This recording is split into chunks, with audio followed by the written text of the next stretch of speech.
त्राटक एक बहुत पुरानी मेडिटेशन की विधि है। लोग त्राटक के बारे में बहुत सारे भ्रम रखते हैं कि त्राटक करने के लिए क्या-क्या प्रयोग करना चाहिए, क्या-क्या सामग्री हमारे पास होनी चाहिए, कैसा स्थान होना चाहिए, किस जगह पर बैठकर हमें त्राटक करना चाहिए या खड़ा होकर करना चाहिए, त्राटक शुरू किस चीज़ में करें, खत्म किस चीज़ में करें। बहुत सारी भ्रांतियाँ लेकर इसके बारे में बताया जाता है। कुछ ऐसी किताबें मिलती हैं जिनके अंदर अधूरा ज्ञान भी होता है। तो त्राटक करने के लिए पहले तो मान के चले कि ये भी एक मेडिटेशन का तरीका है और जो बहुत पुराना तरीका है, टेस्टेड तरीका है, तो काफ़ी फायदे करता है। कभी भी आप त्राटक करते हैं तो ये निश्चित नहीं कि बैठ के करना है या खड़े होके करना है या लेट के करना है, इससे कुछ फर्क नहीं पड़ता, बल्कि वो विधि अपनाइए जो आपके त्राटक के अनुकूल हो। जैसे मान लो आपने कैंडल पे त्राटक करना है तो आप उसको बैठ कर करेंगे तो ज़्यादा बेहतर होगा।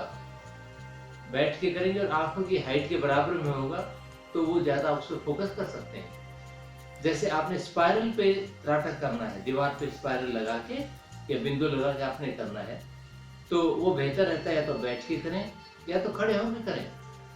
लेकिन अगर आपने आसमान के जैसे चांद पे, तारों पे, इन चीज़ों को कभी त्राटक करना है तो उसके ऊपर लेट कर करना भी इतना ही उपयोग हो सकता है, क्योंकि ऊपर मोड़ने में कई बार गर्दन में दर्द होता है। खड़े होकर अगर आप देखते हैं तो बैठकर, लेटकर या खड़े होकर किसी भी रूप में जैसे आप कंफर्टेबल महसूस करें उस रूप में कर सकते हैं।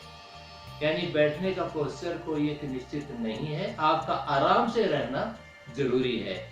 दूसरी बात ये, त्राटक देखते हुए कहा जाता है कि आंखें बंद नहीं करना है। ये बेहतर है कि आंखें कम से कम बंद हो, लेकिन उसके लिए लगातार घूरते रहना जबकि आपकी आंखों की प्रैक्टिस नहीं है और उसमें पेन महसूस करना शुरू करें तो वो भी ठीक नहीं है, क्योंकि उससे आपके negative feelings, negative thought mind में आने लग जाते हैं। उसके लिए अच्छा ये है कि अपनी आंखों को आराम देना सीखें।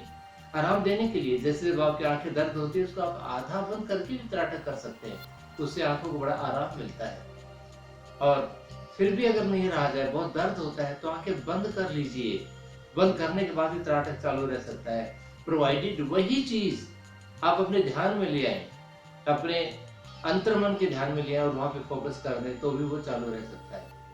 कभी भी जब त्राटक करते हैं, त्राटक करने के बाद, क्योंकि इसमें आंखों पे सबसे ज्यादा प्रेशर पड़ता है त्राटक में, अगर आप साथ साथ उससे अच्छे मैसेज देते हैं तो उसका फायदा भी काफी होता है।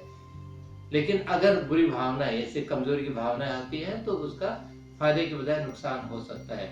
त्राटक बंद करने के बाद अपनी आंखों को ठंडे पानी से, यानी उनको पूरा आराम देना, ठंडे पानी से धोकर थोड़ी देर बंद करके पानी में उसको एक दो बार खोले बंद करें, बहुत आराम उसको मिलेगा और बहुत रिलैक्स महसूस करेंगे त्राटक करने के बाद भी। तो त्राटक करते वक्त जो पाबंदियां जो किसी प्रकार की लगा दी गई है कि कौन सी टेक्निक अच्छी है, ये भी पाबंदी है। कोई कहता है कि हमने सिर्फ क्रिस्टल पर त्राटक करना वो बेहतर है, कोई कहता है नहीं स्पाइरल पे करना बेहतर है, कोई कहता है कि शीशे में देखकर, आईने में देखकर अपने ऊपर त्राटक करना बेहतर है, तो कोई कहता है कैंडल पर देख कर करना बेहतर है। ऐसी कोई बात नहीं है। फिर भी जब हम शुरू करते हैं तो ऐसी चीज से शुरू करना चाहिए जो कि एक निश्चित आयाम की हो, जैसे बिंदु या स्पाइरल।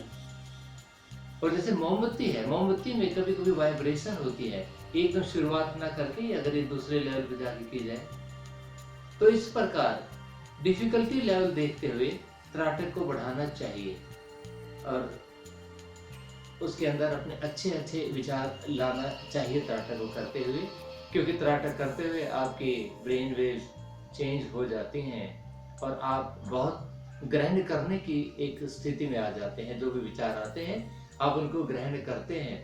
तो त्राटक मन से कीजिए, जब तक आप खुशी खुश रहे तब तक कीजिए, अपने ऊपर जोर बिल्कुल मत लगाइए, आराम से कीजिए और करने का जो टाइम हो धीरे धीरे बढ़ाइए अपनी कैपेसिटी के अनुसार।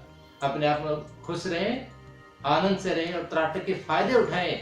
अगर कष्ट करेंगे तो फायदे की जगह इसका उल्टा असर भी हो सकता है, तो हम फायदा क्यों ना उठाएं, अपनी कैपेसिटी को बढ़ाएं और आनंद से, खुशी दिल से, खुशी के पहनावे से, खुशी के स्थान के ऊपर और खुशी के पोस्टर में बैठकर आराम से त्राटक करें और जीवन को और उपयोगी बनाएं।